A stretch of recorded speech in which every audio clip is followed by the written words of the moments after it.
Hi everyone. Today's read aloud is called Train to Somewhere. And this story is by Eve Bunting and it's illustrated by Ronald Himmler. So Eve Bunting is also one of my favorite children's books authors. Here we go. Let me read the introduction to you. There's no picture, so I'll just read it. From the mid-1850s to the late 1920s, an estimated 100,000 homeless children were sent by train from New York City to small towns and farms in the Midwest. Charles Loring Brace of the Children's Aid Society hoped to place them with caring families. Some of the children did well, some did not. Some exchanged one kind of misery for another. Some found security and even love. This is the story of 14 orphan children going west, dreaming of a better life. The orphan train itself is real. The route it takes and the place names are fictional. The town of somewhere exists only on the map of the author's imagination. So, the story of the children that we're going to read about, the story is real. And the train itself is real, but the route that it takes and the place names are not real. They are made up. So here's your first picture, and I'm going to read the words because there's quite a few. This is our train, Marianne, Miss Randolph says, and Nora clutches at my hand. A conductor comes along the platform. Are these the orphans, ma'am? He asks. Miss Randolph stands very straight, 14 of them. We put on a special coach for you at the back, the conductor says. The big boys carry the trunks and we take the rest of the bundles. Miss Randolph brings the emergency bag. This past week, I watched her pack it with washcloths, medicine, and larkspur in case there are some stowaway fleas. None of us from St. Christopher's has any, of course. But those from the other homes and from the other streets might. Going for a placing out, are you? The conductor asked Nora. My, you look nice. Thank you, Nora says. She's only 5, but at St. Christopher's they teach us manners early. Good luck, he says to me. I hear there are still a lot of people in the New West wanting children to adopt. Yes, indeed, Miss Randolph says. We're not seeing as many going this year as last, though, the conductor adds. 1877 was a peak year for orphans. We go aboard. So here are the orphans lining up to get on the train car. So if you've been on our Zooms and you have been with us while we've been reading Bud Not Buddy, this story seems like it's kind of similar in a way that we're talking about orphans and they're getting on a train car to go out west. The train seats are hard. I let Nora sit by the window. We can see ourselves reflected in its dirty glass. She's wearing her new blue coat with the shiny buttons. Her hair twirls in bright ringlets under her bonnet. I can see my own long, thin face. I'm not pretty. I know Nora will be one of the first ones taken. Marianne? She's got my hand again. Will they believe we're sisters? We don't look a bit alike. I couldn't bear it if they split us up. Let's not go if... Shh, I whisper. But Miss Randolph has heard. What's this? She asks. It won't work pretending to be sisters. Her voice softens. Girls, listen. Most of the people will only want one child. Don't spoil it for each other. It's all right, I tell myself. I slide my fingers into my pocket and touch the softness of the feather. She'll be there. She'll want me.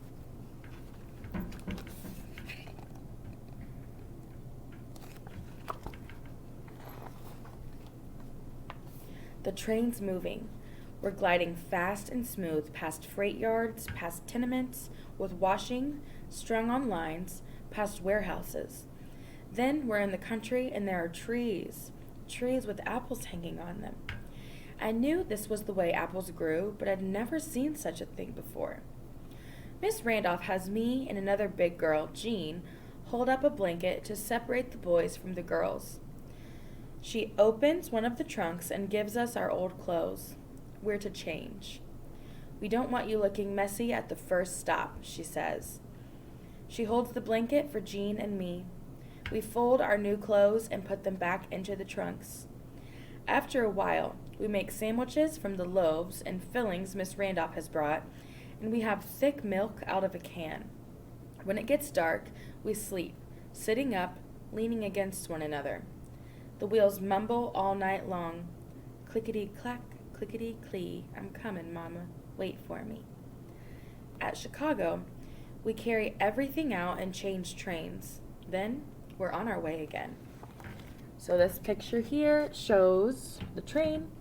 This picture shows how they hold up the blanket so that they can change, separating the boys and the girls.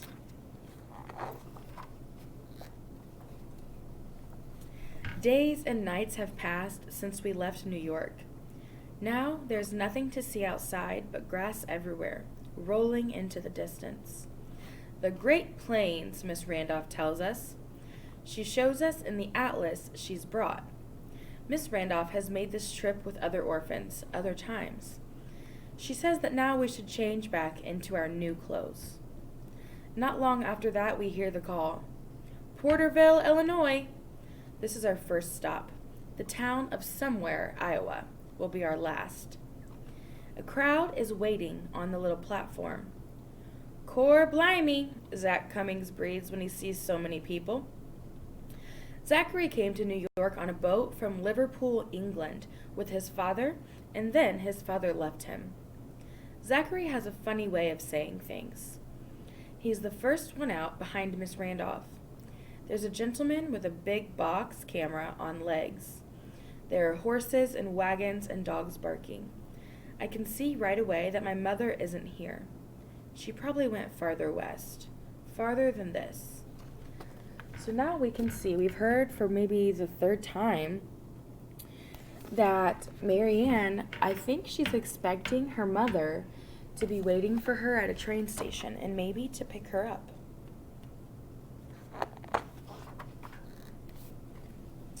A man leads us to the city hall with everyone following like a parade. Smile and look pleasant, Miss Randolph whispers. We sit on chairs on a stage and the people from the town look us over. And here I'll show you the picture of that happening. So they sit on chairs like a stage and the people of the town look them over. So the people probably who have come to adopt are looking at these kids maybe thinking, who can we pick? They feel the boys' muscles through their coats. They say things like, this here's a good one, and he'll be useful come harvest. Zachary is taken right away along with two other big boys. Cheerio, mates, he calls to us. Mavis Perkins is chosen by a little scrawny woman. Mavis is tall and a bit heavy. She has a round face and the sweetest dimples. Dorothy, the woman calls out to another woman, just as scrawny. Look at the one I got. She'll be a big help to me in the house. You should get one for your place. Mavis is a dear girl, Miss Randolph says as she signs the agreement papers. Be good to her. She has her lips pressed tightly together. There'll be an agent coming round to make sure the children are all right. So you think I won't treat her well, missus? Is that what you're saying? The woman glares at Miss Randolph. Do you want me to give her back? Miss Randolph doesn't say anything. She hands over the papers, and the scrawny woman leads Mavis away. So here's the picture one more time.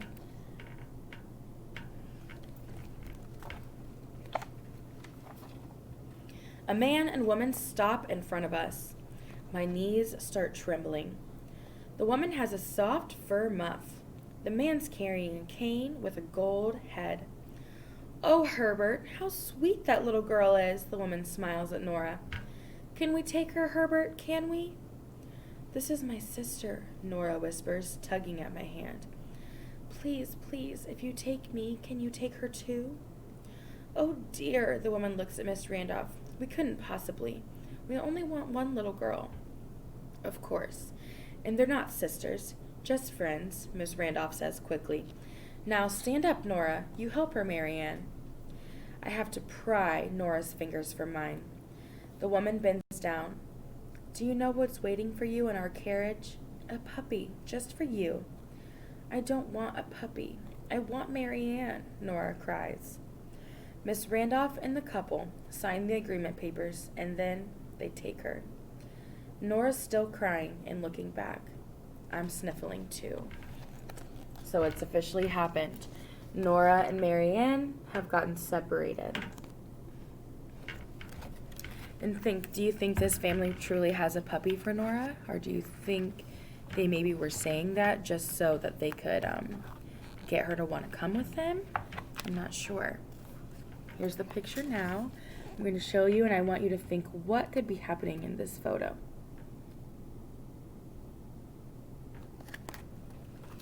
But it's better if I'm not taken. I have to stay free from my mother.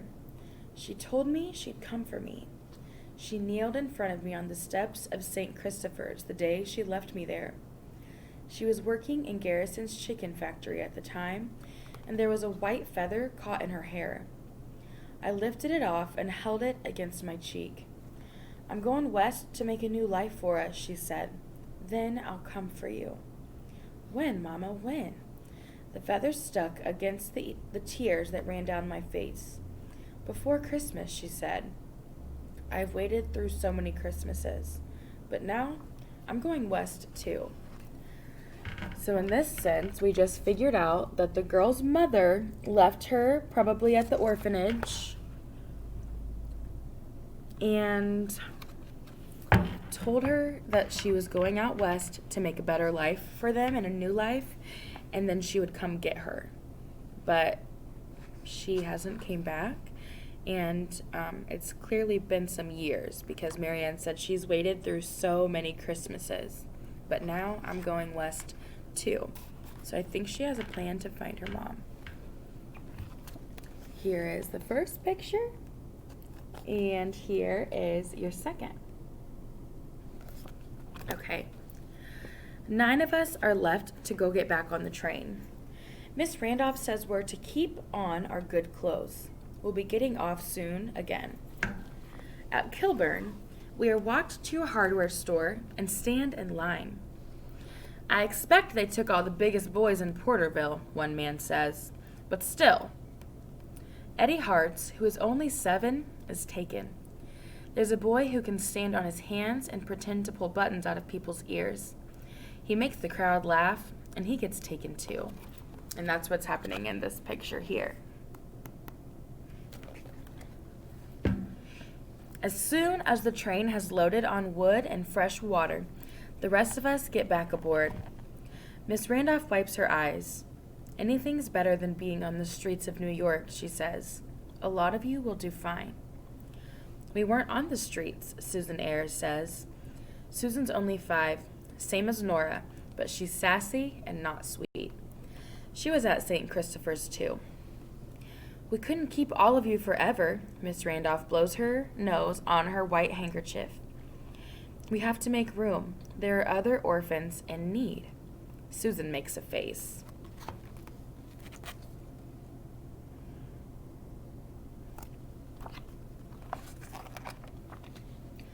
The next station is Glover. The crowd is smaller. My mother isn't here either. Where is she? She must know I might be on this train. The story was all in the newspapers, Miss Randolph said. Orphans from St. Christopher's among those riding the rails. Children in need of homes. The papers listed every stop.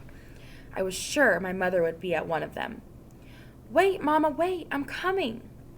Night after night at St. Christopher's, I'd send my thoughts to her across the darkness and the distance. You don't even have to come get me, Mama. I'm coming to you. But where is she?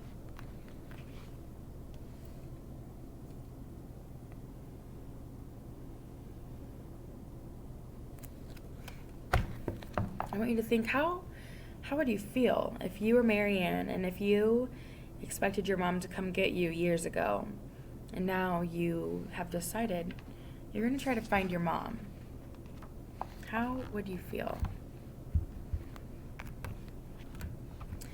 At Glover, they line us up among the railway track. Susan's pouting and whining.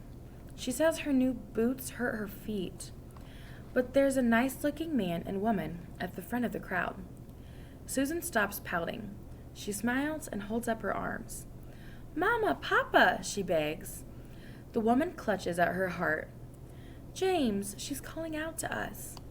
The man scoops Susan in his arms. "We'll take her," he says. "Can I have a puppy?" Susan asks. Yeah, pardon interruptions. We're going to be around. Okay, sorry about that. The man smiles. "I'll just bet you can, honey." A boy who has his eyeglasses tied on with a string is taken too, and 2 other boys. "There's not much left to pick from," a woman says in a bad-tempered way. "Next time we'll have to ride in as far as Porterville." I have a terrible hurt inside of me. My mother didn't want me. It looks like nobody wants me. It's not that I'm hoping to be placed, because my mother could be at the very next stop. But what if she isn't? So the picture is Susan when she's running up to that family, and they decide they're going to adopt her, and then she's like, "Can I have a puppy?" That is what the picture shows. So poor Marianne, she tells us how she feels. "I have a terrible hurt inside of me. My mother didn't want me. It looks like nobody wants me." The three of us who are left get back on the train with Miss Randolph.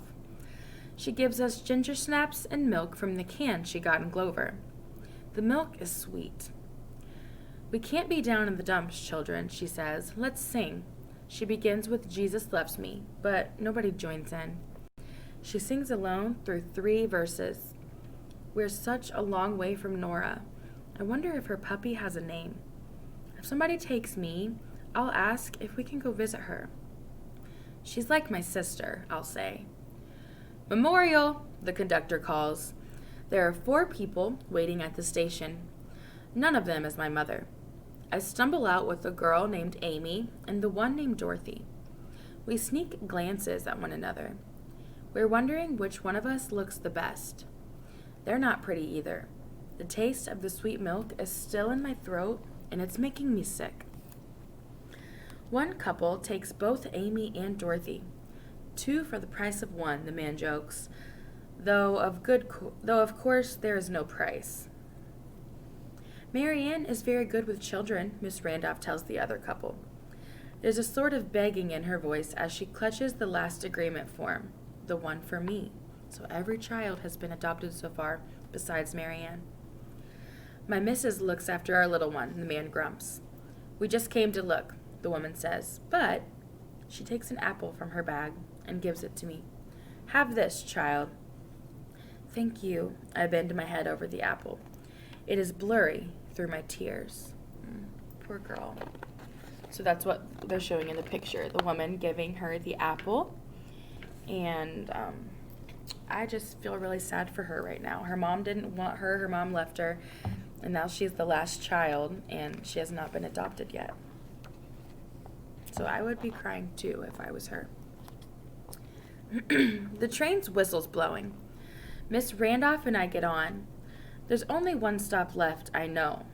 1. Miss Randolph says I should eat my apple.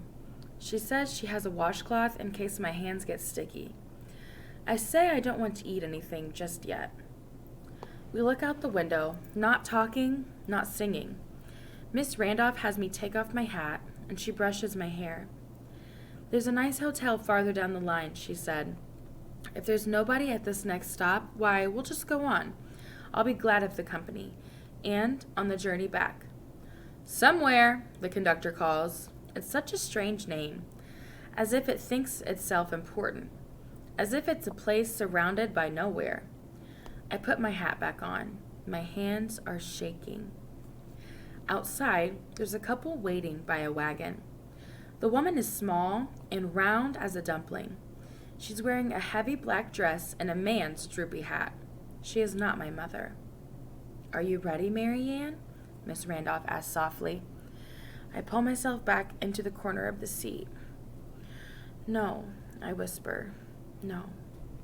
This poor girl is Here she is getting her hair brushed and taken care of a little bit.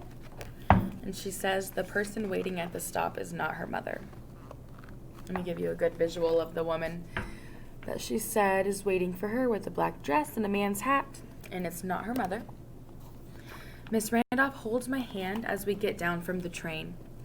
The man is tall and stooped. He takes off his hat. The woman doesn't take off hers. I think they're both pretty old. The woman's holding a wooden toy locomotive, which is a car, a little wooden car, or a train. Are you? The man asks Miss Randolph. Yes, Miss Randolph nudges me forward. This is Mary Ann. Is she all? And the woman stops. I know she was going to say, is she all that's left? But she doesn't. She looks at me closely, and I see a change in her face, a softness. I thought my mother would look at me like that. Somehow, this woman understands about me how it felt that nobody wanted me, even though I was waiting inside myself for my mother to come. Somehow, she understands the hurt. I'm Tilly Book, she tells Miss Randolph. This here's my husband, Roscoe. She holds the toy locomotive out to me. We brought you this.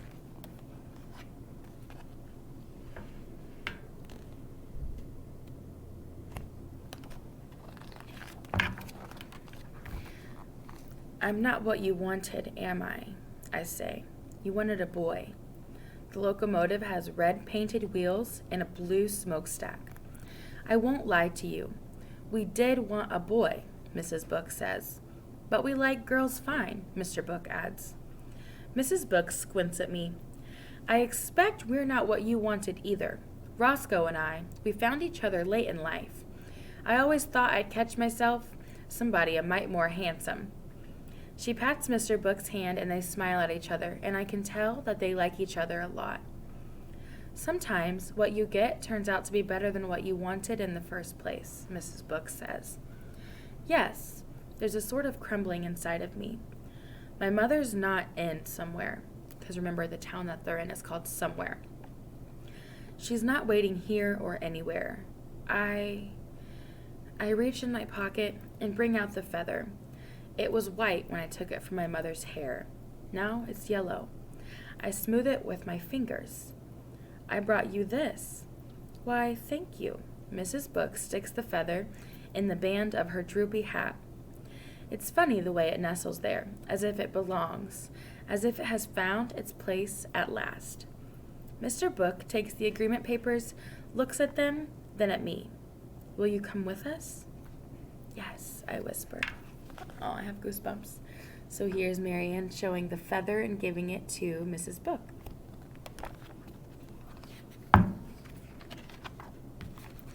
Miss Randolph leans forward and kisses my cheek.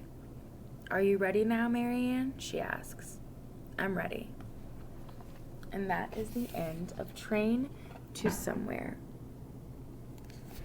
I hope that you enjoyed your read aloud for today.